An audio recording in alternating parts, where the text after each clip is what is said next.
Hi everyone, hope you are doing well from wherever you're watching this channel, depending on your time zone.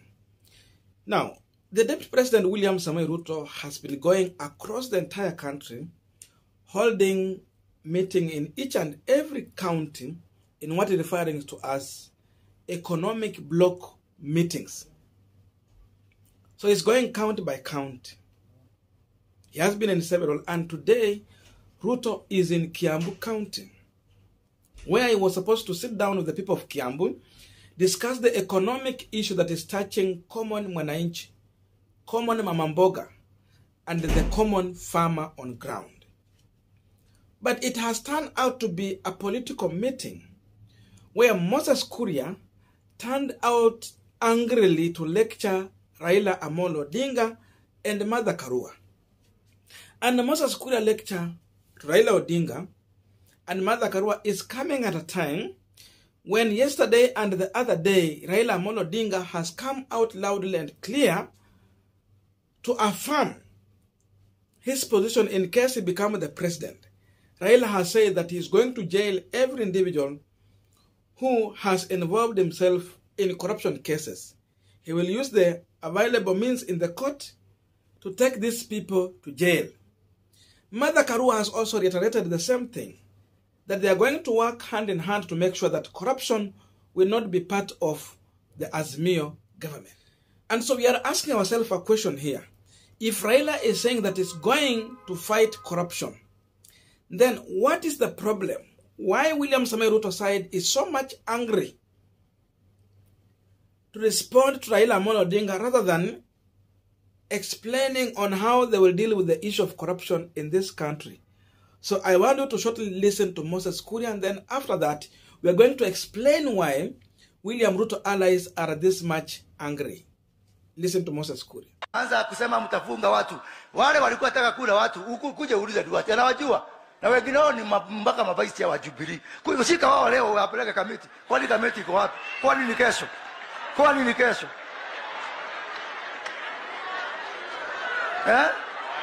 Nani hajui wezi wa Kemsa? Unangojea nini Martha Karua? Unangojea nini Raila Odinga? Shika wao. Kwani ni kesho?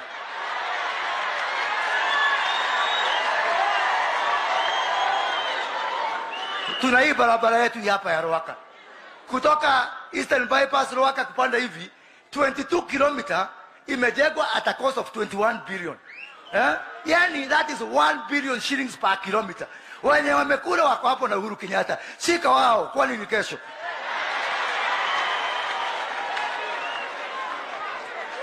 Kule Lamu kule Lamu. Tuko na barabara moja hapo. Wacha hata expressway. Kutoka Lamu kwenda Garissa. Atilipati ya Lapset. Kilomita moja na nikuweka Maram. Ile tunacheka na CDF na kila shilingi milioni 2. Imepewa budget ya 86 million per kilometer for gravel. Na wao watu wako kwa hiyo serikali. Washika leo Martha Karua na Raila Odinga. Kwani ni kesho?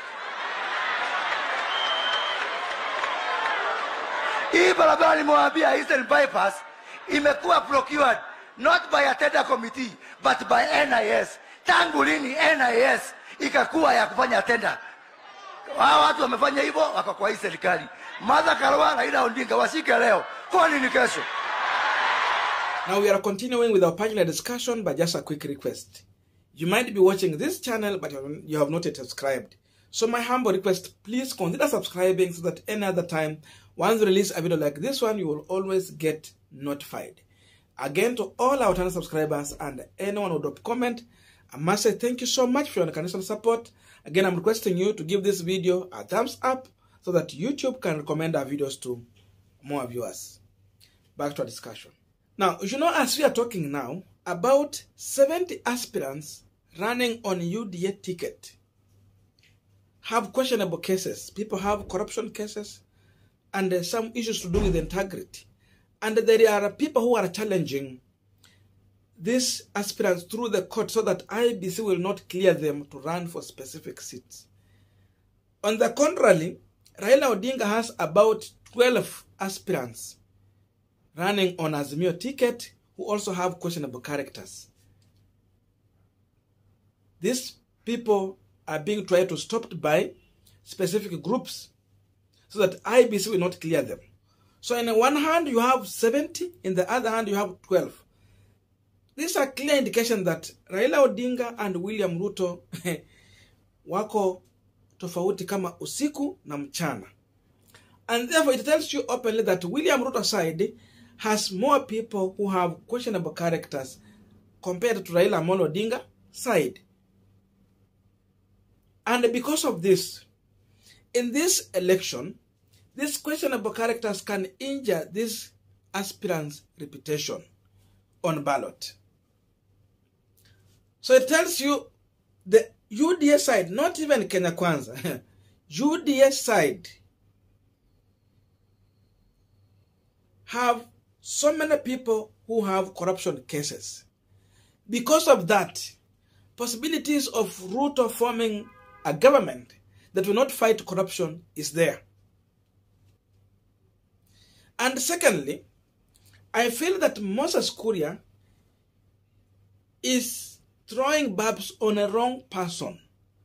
Moses Kuria should be targeting his barbs on William Samoei Ruto and President Uhuru Kenyatta, because we are having the Uhuru Ruto government. I'm putting the name of Ruto in this case because every time Ruto has got out to go on the campaign, he is taking credit in every project Jubilee government has successfully managed to fund.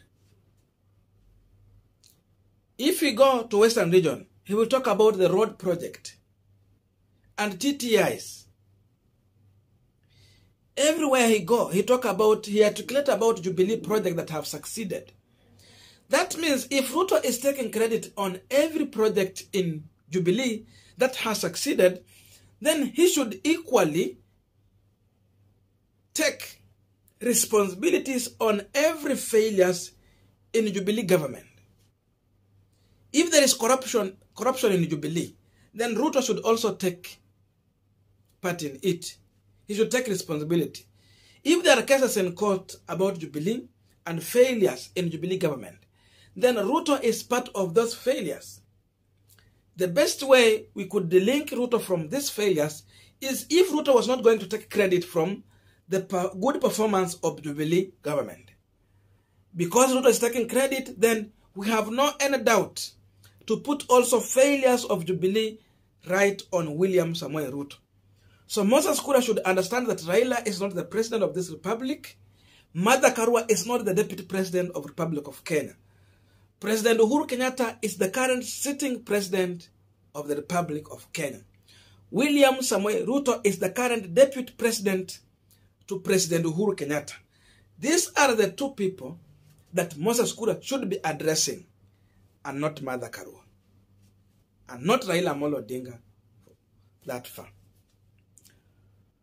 So, and we are asking a question, why these people this much angry?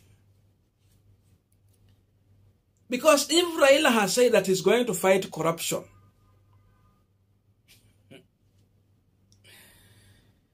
Raila was somewhere in Olentimama Stadium there, Narok County. I did not hear Raila mentioning the name of William Ruto, but he said he's going to fight corruption. So Kuria coming out this much angrily to fire barbs at Raila Odinga, he should tell us, is there a plan in Kenya Kwanza to implement corruption in their government? One thing that I'm learning from Moses Kuria is that Ruto has no any plan whatsoever to fight corruption in case he becomes the president of the Republic of Kenya. And I can attest to this because there is nowhere I have heard William Samoei Ruto in his campaign explaining to Kenyans on how he will fight corruption just in case he wins this election. No any incident at any place Ruto has explained this. What does this tell the electorate? Vote for William Samoei Ruto knowing that Ruto has no plan to fight corruption. And we understand in this country, the most issue that is eating our economy, it is corruption.